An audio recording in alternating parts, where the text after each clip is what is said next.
ಇದ್ದಕ್ಕಿದ್ದಂತೆ ದೇವರ ದೀಪ ಆರಿ ಹೋದರೆ ಏನರ್ಥ? ಹಿಂದೂ ಮನೆಗಳಲ್ಲಿ ಪ್ರತಿದಿನ ಬೆಳಗ್ಗೆ ಮತ್ತು ಸಂಜೆ ಪೂಜೆ ಮತ್ತು ಆರತಿ ಮಾಡಲಾಗುತ್ತದೆ. ಪೂಜೆಯ ಸಮಯದಲ್ಲಿ ದೀಪವನ್ನು ಅಗತ್ಯವಾಗಿ ಬೆಳಗಿಸಲಾಗುತ್ತದೆ. ಮನೆಯ ಮುಖ್ಯ ಬಾಗಿಲಿನ ಮುಂದೆ ಮತ್ತು ತುಳಸಿ ಗಿಡದ ಮುಂದೆ ಪ್ರತಿದಿನ ದೀಪವನ್ನು ಹಚ್ಚುವ ಸಂಪ್ರದಾಯವಿದೆ. ಅದೇ ಸಮಯದಲ್ಲಿ ಪೂಜೆಯ ಸಮಯದಲ್ಲಿ ದೀಪವು ಇದ್ದಕ್ಕಿದ್ದಂತೆ ಆರಿ ಹೋದರೆ ಅದನ್ನು ಕೆಟ್ಟ ಶಕುನ ಅಥವಾ ಅಶುಭವೆಂದು ಪರಿಗಣಿಸಲಾಗುತ್ತದೆ. ಪೂಜೆಯ ದೀಪವು ಆರಿ ಹೋದರೆ ಅದು ಏನನ್ನು ಸೂಚಿಸುತ್ತದೆ? ಪೂಜೆಯ ದೀಪ ಆರಿ ಹೋದರೆ ನಾವು ಏನು ಮಾಡಬೇಕು ಎಂಬುದನ್ನು ಈ ವಿಡಿಯೋ ಮೂಲಕ ತಿಳಿಯೋಣ. 1. ಮೊದಲಿಗೆ ದೇವರ ದೀಪ ಬೆಳಗುವುದರ ಮಹತ್ವನ ತಿಳಿಯೋಣ. ದೇವರು ಮತ್ತು ದೇವತೆಗಳ ಆರಾಧನೆ, ಹವನ, ಪಾರಾಯಣ ಅಥವಾ ಯಾವುದೇ ಶುಭ ಕಾರ್ಯಕ್ರಮದ ಸಮಯದಲ್ಲಿ ದೀಪವನ್ನು ಬೆಳಗಿಸುವುದು ಮಂಗಳಕರವೆಂದು ಪರಿಗಣಿಸಲಾಗುತ್ತದೆ. ದೀಪವನ್ನು ಬೆಳಗಿಸುವುದರಿಂದ ಜೀವನದ ಅಂಧಕಾರ ದೂರವಾಗುವುದಲ್ಲದೆ ಮನೆಯಲ್ಲಿರುವ ನಕಾರಾತ್ಮಕ ಶಕ್ತಿಯೂ ದೂರವಾಗುತ್ತದೆ. ಶಾಸ್ತ್ರಗಳ ಪ್ರಕಾರ ದೀಪವನ್ನು ಬೆಳಗಿಸುವುದರಿಂದ ಜೀವನದ ತೊಂದರೆಗಳು ದೂರವಾಗುತ್ತವೆ. ಅಲ್ಲದೆ ವಾಸ್ತುಶಾಸ್ತ್ರದಲ್ಲಿ ದೀಪವನ್ನು ಬೆಳಗಿಸುವುದರಿಂದ ವಾಸ್ತುದೋಷಗಳು ದೂರವಾಗುತ್ತವೆ ಎಂದು ಹೇಳಲಾಗಿದೆ. 2. ದೀಪ ಇದ್ದಕ್ಕಿದ್ದಂತೆ ಆರಿ ಹೋದರೆ ಅದರ ಅರ್ಥವೇನು?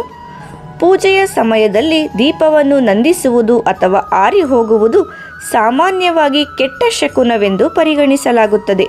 ಪೂಜೆಯ ಸಮಯದಲ್ಲಿ ದೀಪವು ಆರಿ ಹೋದರೆ ಅದು ದೇವರು ಮತ್ತು ದೇವತೆಗಳು ನಮ್ಮ ಮೇಲೆ ಅಸಮಾಧಾನಗೊಂಡಿದ್ದಾರೆ ಎನ್ನುವುದರ ಸೂಚಕವಾಗಿದೆ.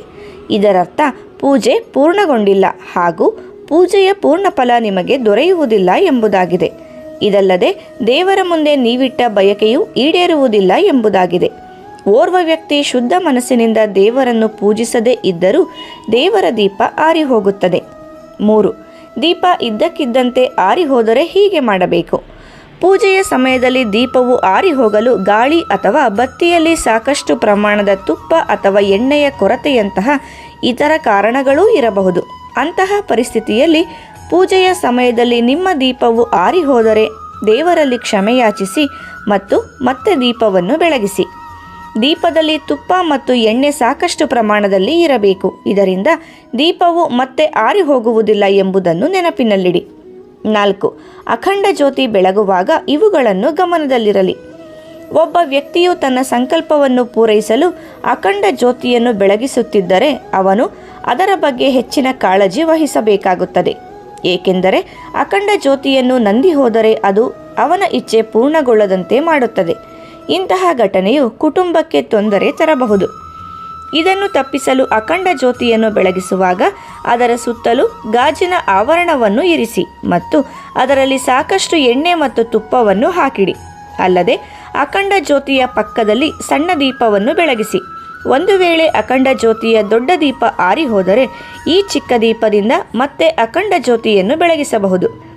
ನಾವು ಮಾಡುವ ಪೂಜೆ ದೇವರಿಗೆ ಹಿಡಿಸದೇ ಇದ್ದಾಗ, ಯಾವುದೋ ತೊಂದರೆಗಳು ಎದುರಾಗುತ್ತಿರುವಾಗ, ನಾವು ಬೇಡಿಕೊಂಡ ಆಸೆಗಳು ಈಡೇರಲು ಸಾಧ್ಯವಿಲ್ಲ ಎಂದಾಗ ದೇವರ ದೀಪವು ಆರಿ ಹೋಗುತ್ತದೆ. ಆ ಸಮಯದಲ್ಲಿ ದೇವರ ಬಳಿ ನೀವು ಕ್ಷಮೆಯನ್ನು ಕೇಳಿ ಮತ್ತೊಮ್ಮೆ ಆ ದೀಪವನ್ನು ಬೆಳಗಬಹುದು. ಎಲ್ಲರಿಗೂ ಶುಭವಾಗಲಿ.